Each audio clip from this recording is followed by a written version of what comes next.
시청자 여러분 안녕하십니까? 이스라엘 중동 리포트 시작합니다.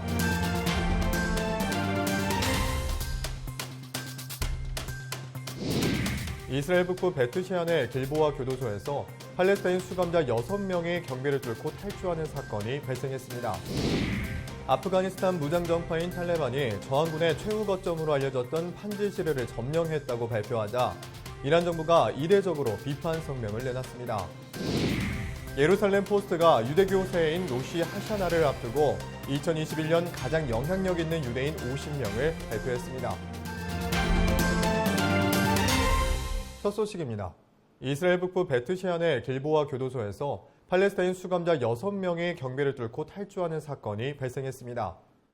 지난 9월 6일 이스라엘 북부 베트셰안의 길보아 교도소에서 팔레스타인 수감자 6명이 경비를 뚫고 탈주해 교정당국이 수색에 나섰습니다.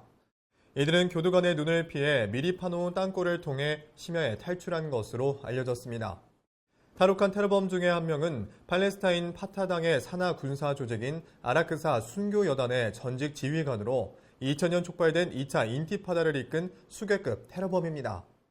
다른 5명은 서원지구 북부마을 제닌에서 활동하는 이슬라믹 지하드 계열의 조직원으로 종신형을 선고받았던 것으로 알려졌습니다. 길보아 교도소는 이스라엘 북동부에 펼쳐진 요르단강 서원지구 경계에서 4km 정도 떨어진 위치에 있다고 현지 언론은 전했습니다. 하지만 예루살렘 포스트는 이번 사태를 교정당국의 관리 태만이라고 규정했습니다. 그 근거로 극렬 테러 세력을 특수보안 감호시설이 아닌 일반 수감자와 함께 수용한 점과 수차례 탈옥 모의가 있음에도 개별 수감하지 않은 점 등을 꼽았습니다. 현재 이스라엘 보안부대는 탈옥수와 가족이 내통한 것으로 보고 수사 범위를 확대하고 있습니다. 지난 9월 8일 이스라엘 보안대는 제닌 인근 아르바 팔레스타인 마을에서 탈옥수 만달라의 부친과 형제들을 체포했습니다. 이스라엘 보안당국은 탈옥수의 가족들이 탈옥에 관한 전반적인 계획 모의를 주도했다고 밝혔습니다. 나프탈리 베네트 총리는 이번 사태를 중대한 안보와 정보 실패로 규정하면서 모든 보안유관부서에 총동원령을 내렸습니다. 이스라엘 보안당국은 탈옥수 중의 일부가 유대와 사마리아 지역으로 도주한 것으로 보고 있지만 시리아와 레바논 국경으로 도주한 가능성도 열어두고 있습니다.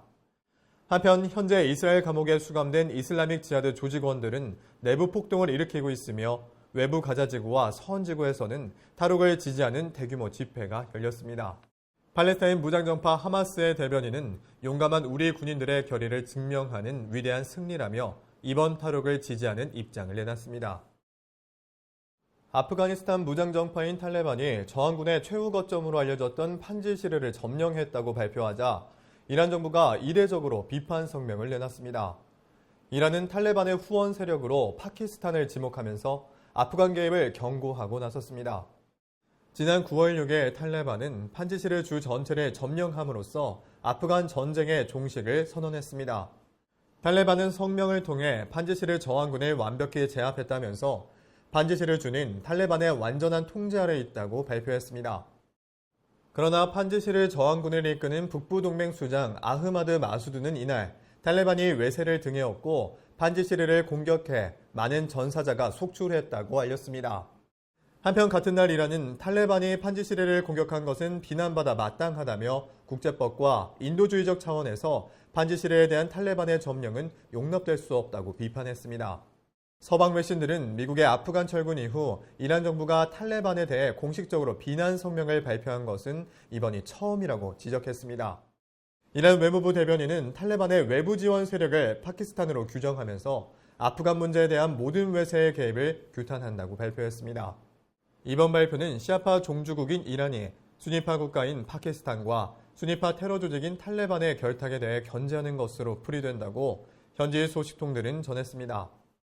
이란은 미국의 개입 이전인 2001년까지 탈레반을 아프간의 정식 정권으로 인정하지 않았지만 미군의 주둔 이후에는 탈레반의 각종 군수를 지원하면서 관계 개선을 도모해왔습니다.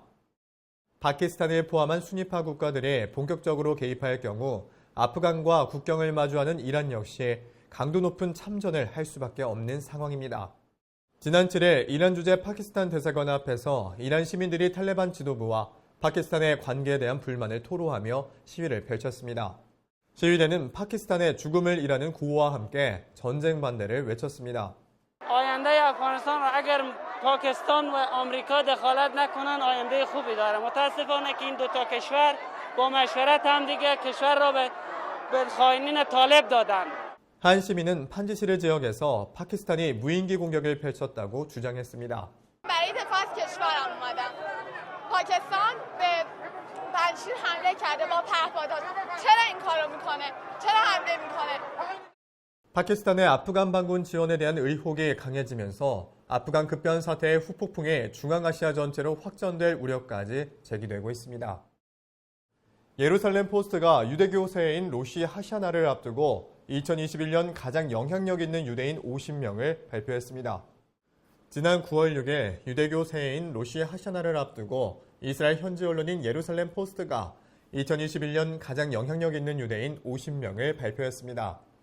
예루살렘 포스트는 정치, 예술, 의학, 그리고 문화와 과학 등 다양한 분야에서 활약하는 유대인 인사를 중심으로 선정했다고 밝혔습니다.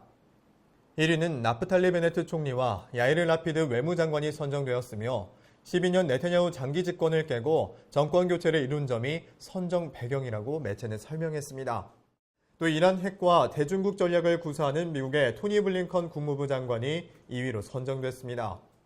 3위에는 미국의 코비드 전사로 알려진 질병관리본부 로셰 윌렌스키 박사가 선정됐습니다. 윌렌스키 박사의 선정 배경에 대해서는 미국의 코로나 방역 선두에서 진두지휘한 점을 높이 평가했다고 밝혔습니다. 화이자의 CEO인 엘버트 브루라가 4위에 선정됐는데 매체는 코로나 백신을 전 세계에 공급한 장본인이었다며 선정 이유를 설명했습니다. 화이자는 코로나19 백신으로 작년 한 해 동안 340억 달러, 우리 돈으로 약 39조 8천억 원에 달하는 매출을 달성했습니다. 브루라 대표는 새롭게 개발한 코로나19 백신의 공급을 여타 유럽 국가들을 제치고 이스라엘에 우선 공급하는 결단을 내린 바 있습니다. 한편 이스라엘 하욤은 새해를 맞이해 올해의 인물로 라암 정당의 만수르 아바스 의원을 지목해 화제가 됐습니다. 언론인인 야코프 아히메이어는 칼럼을 통해 현 베네트 라피드 내각의 연속성을 책임지고 있는 라암의 아바스 의원을 올해의 인물로 선정했습니다. 칼럼은 아바스 의원에 대해 내각 장관보다도 영향력이 강하다고 총평하면서 아랍 무슬림 정파의 도움이 절실했던 정치 지형이 선정에 한몫을 했다고 전했습니다. 칼럼은 베네트 총리의 군통수권 결정을 유일하게 제어할 수 있는 인물이 아바스 의원이라며 팔레스타인 지역에 대한 군사작전을 개시하는 순간 내각은 붕괴된다고 지적했습니다. 오늘 저희가 준비한 소식은 여기까지입니다. 시청해주신 여러분 고맙습니다.